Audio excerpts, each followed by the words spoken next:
Assalamualaikum warahmatullahi wabarakatuh.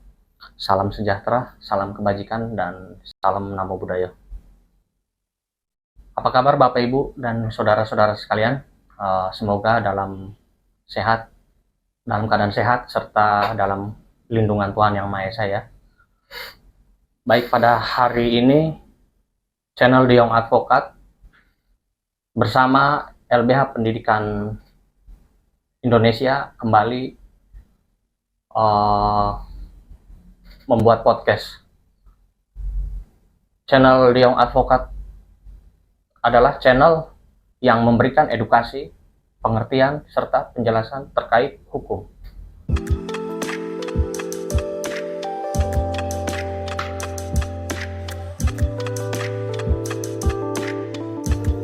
Pada hari ini dan kesempatan ini, channel Diong Advokat bersama LBH Pendidikan Indonesia mengangkat materi tentang tindakan pidana pencucian uang atau biasa disingkat TPPU. Saya ditemani oleh Direktur LBH Pendidikan Indonesia, seperti biasa, Bang Cinta. Selamat Bang, gimana kabarnya Bang? Baik, alhamdulillah. Iya Bang, pada hari ini kita mengangkat materi TPPU ya Bang ya? Iya. Bang, tindakan pidana pencucian uang itu sendiri Bang, didaftarkan dalam Undang-Undang nomor berapa Bang dan tahun berapa? Iya, jadi ada perbedaan Undang-Undang Tindak Pidana Pencucian Uang dengan Undang-Undang Tindak Pencegahan pencucian uang ya, gitu. Jadi ada dua perbedaan.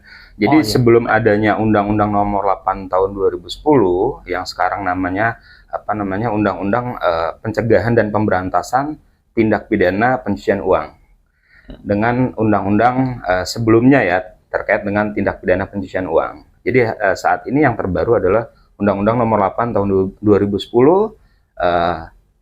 tentang pencegahan dan pemberantasan tindak pidana pencucian uang. Oh, tentang pencegahan dan pemberantasan ya Bang? Iya. Oh, itu di nomor berapa Bang? Undang-Undang Nomor 8 Tahun 2010. Nomor 8 tahun 2010 ya Iya, Bang? sebelumnya kan tahun 2002 ya. Iya, tahun 2002 ya Bang? Iya.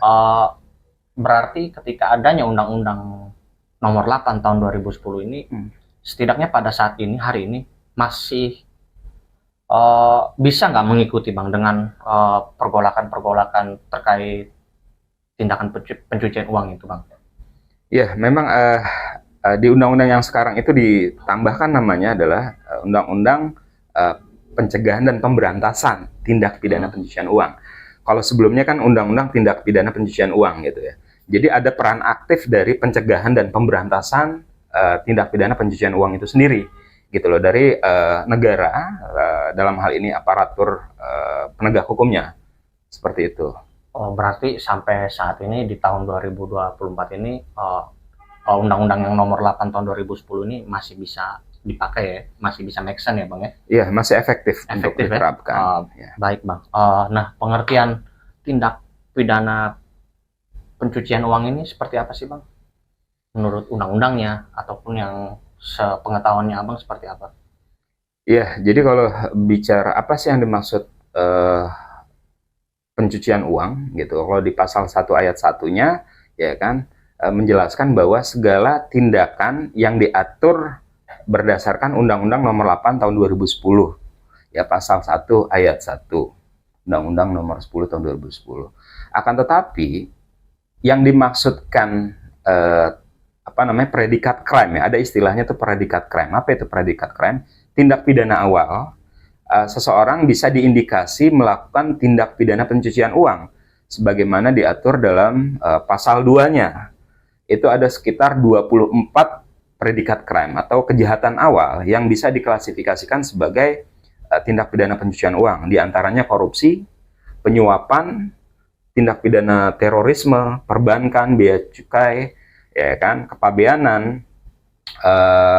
Ada 24 kriteria dari kejahatan awal yang bisa diklasifikasikan atau diindikasikan sebagai tindak pidana pencucian uang, gitu.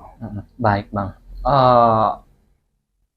Tadi Abang sudah jelaskan ya kan, salah satu jaringan-jaringan si tindak pidana pencucian uang ini termasuknya si korupsi ya kan, terorisme ataupun hal-hal yang tadi narkotika abang yang sudah sebutkan itu. Nah, tapi pada saat ini nih, kayaknya sedang seksi dibicarakan. Kenapa sih acap kali ya bang ya? Ketika pencucian uang itu pasti bersinggungan atau berkaitan sama korupsi itu bang.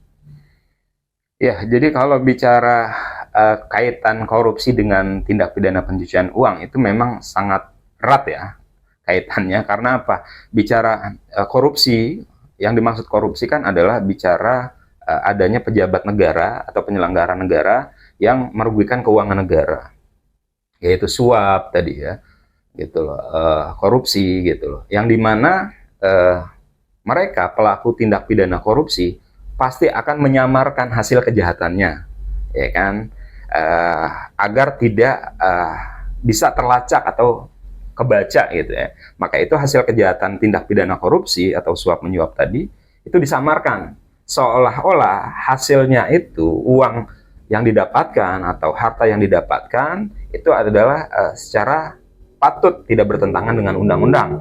Misalkan disamarkan melalui usaha tertentu, ya kan, ataupun yayasan sosial, itu bisa dilakukan. Gitu. Itu lebih canggih lah sekarang ini, apalagi dengan adanya cryptocurrency itu bisa dikamuflasekan lah, disamarkan seolah-olah itu didapatkan secara patut dan layak tidak bertentangan dengan undang-undang. Iya bang. Gitu. Oh iya, terkait mengenai cryptocurrency yang tadi abang sebutkan ya, berarti di situ juga bisa masukkan jaringan-jaringan TPPU itu sendiri ya bang ya?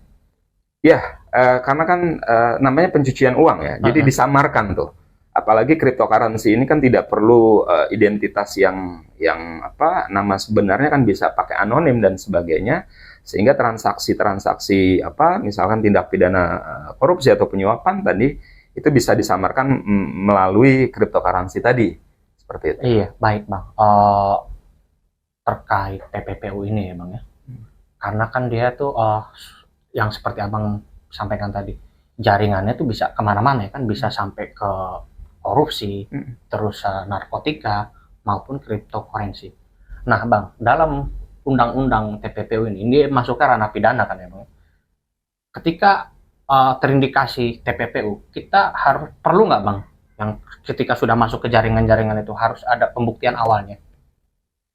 Ya, jadi gini, untuk membuktikan tindak pidana pencucian uang itu memang tidak mesti harus dibuktikan tindak pidana awal atau predikat crime tadi.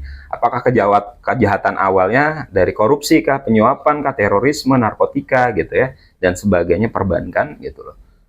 Itu tidak mesti. Karena apa? Di undang-undang pencegahan dan pemberantasan tindak pidana pencucian uang itu ada yang namanya pelaku aktif dan pelaku pasif dalam tindak pidana pencucian uang gitu.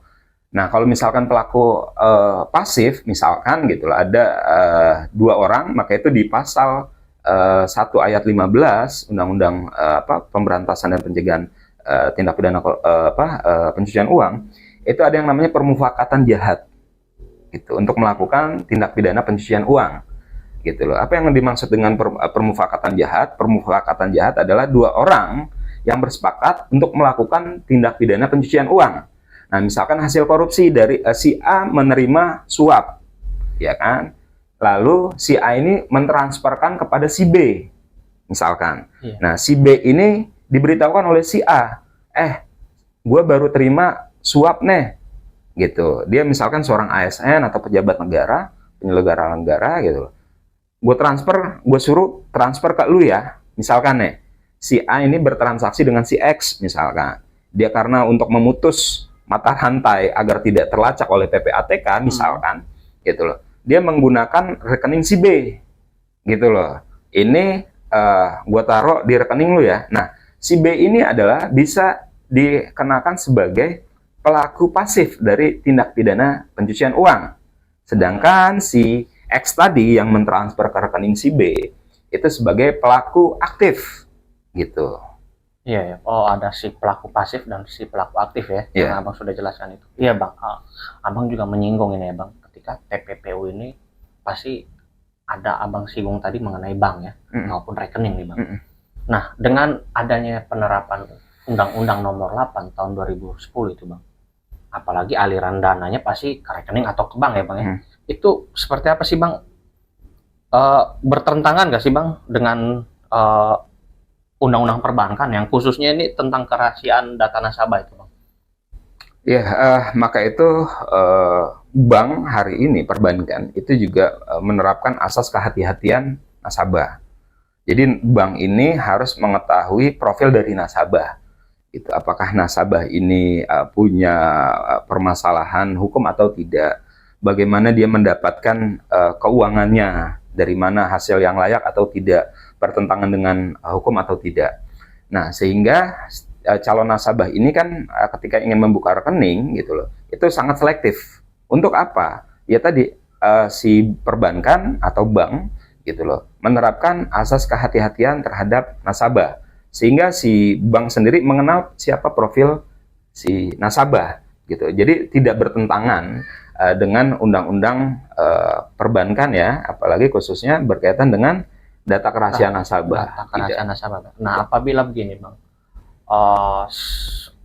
si bank sudah menerima si konsumen itu. Nah, berjalannya waktu si konsumen ini terlibat TPPU.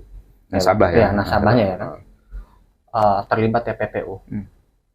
Seperti apa sih Bang? Bisa tidak si penegak hukum ini melakukan cross check ya kan, bekerja sama dengan bank ini terkait data nasabahnya, data nasabah ya, terkait pemasuk dan pengeluarannya uang itu. Ya, apalagi yang tadi saya sebutkan ya Bang, yang mengenai data kerahasiaan bank itu. Itu seperti apa Bang? Iya, maka itu di Undang-Undang Pencegahan dan Pemberantasan Tindak Pidana Pencucian Uang gitu, itu disebutkan bahwa ada yang namanya pelapor dalam tindak pidana pencucian uang. Pelapor itu siapa gitu loh? Sebenarnya sih setiap orang. Akan tetapi yang punya porsi lebih aktif adalah pelaku usaha perbankan. Misalkan si A misalkan sebagai nasabah bank B. Nah, itu si bank ini kan punya otoritas untuk melihat alur transaksi, apakah mencurigakan atau tidak. Sesuai nggak sih dengan profilnya? Gitu. Nah, kalau misalkan ada yang mencurigakan, si bank ini ya kan punya kewajiban membuat laporan kepada PPATK gitu loh. Sebagaimana kewenangan dari PPATK gitu kan, Pusat Pelaporan Analisis Transaksi Keuangan. Apakah si A ini kok transaksinya dalam satu hari bisa sekian miliar? Padahal misalkan gitu loh, pedagang telur gulung misalkan gitu ya. Nah, itu bisa diindikasi, wah ini ada transaksi yang mencurigakan sebagai bukti awal gitu. Diduga adanya tindak pidana pencucian.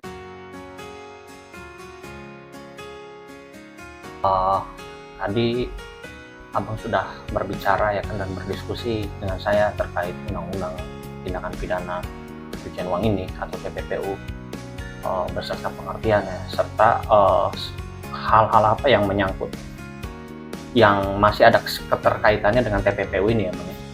Baik Bang, saya akan berdiskusi lagi lebih lanjut dengan Abang. Bang, terkait Undang-Undang TPPU ini ya Bang, yang sudah dibuat ya kan, yang sudah berjalan ini, Undang-Undang Nomor 8 tahun 2010 yang sempat Abang sebutkan tadi ya Bang.